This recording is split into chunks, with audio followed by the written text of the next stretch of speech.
I think I need to start something new. അപ്പോൾ അങ്ങനെ ഒരു restartation of my life story അങ്ങനെ എനിക്കൊന്ന് പറയാൻ പറ്റുക. അപ്പോൾ എൻ്റെ ഒരു പ്രോബ്ലം ഞാൻ പറഞ്ഞ രണ്ട് ആൾക്കാരുടെ ഒന്നിൻ്റെ ചേട്ടൻ്റെ ഞാൻ പറഞ്ഞു.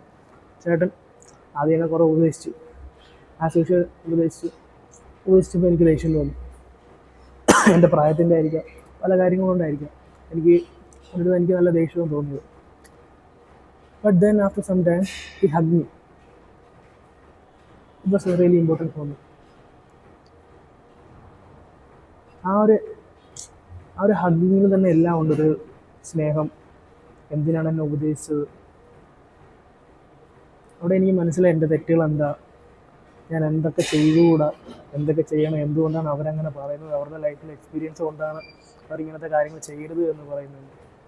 പക്ഷേ ഞാൻ ചെയ്യുന്ന തെറ്റ് എന്താണെന്ന് എനിക്ക് റിവീൽ ചെയ്യാൻ പറ്റില്ല. ബട്ട് എല്ലാവർക്കും പറ്റുന്ന കാര്യങ്ങൾ തന്നെയാണ് എനിക്കും പറ്റി. എല്ലാ വീക്കെൻഡ് സംഭവിച്ചുകൊണ്ടിരുന്നു. But from today onwards I need to be change. Should be my first day. എനിക്കിത് കണ്ടിന്യൂ ചെയ്ത് തന്നെ പോകണമെന്നാണ് എൻ്റെ ആഗ്രഹം. I will continue this for long. Should be a habitual life. So അപ്പോൾ ലെറ്റ്സ് സ്റ്റാർട്ട്. എൻ്റെ കാല ദിവസമാണ്, leg day. 5 sets of squat. 5 sets നിന്ന് first 2 set warm up, then 3 working sets.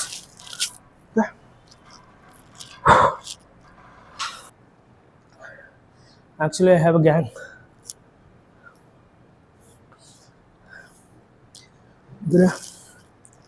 എനിക്ക് 3 വർക്കൗട്ട് പാർട്ട്നേഴ്സ് ഉണ്ട്. ഡേ ബൈ ഡേ ഇൻട്രൊഡ്യൂസ് ചെയ്യുമ്പോൾ എനിക്ക് അവരുടെ കൂടെ രാവിലെ വർക്കൗട്ട് ചെയ്യാൻ പറ്റിയില്ല.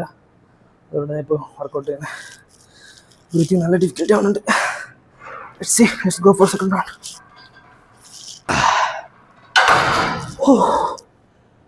Oh shit.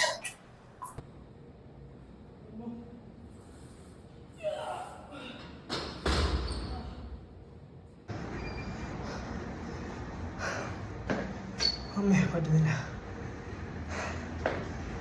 Breathing out.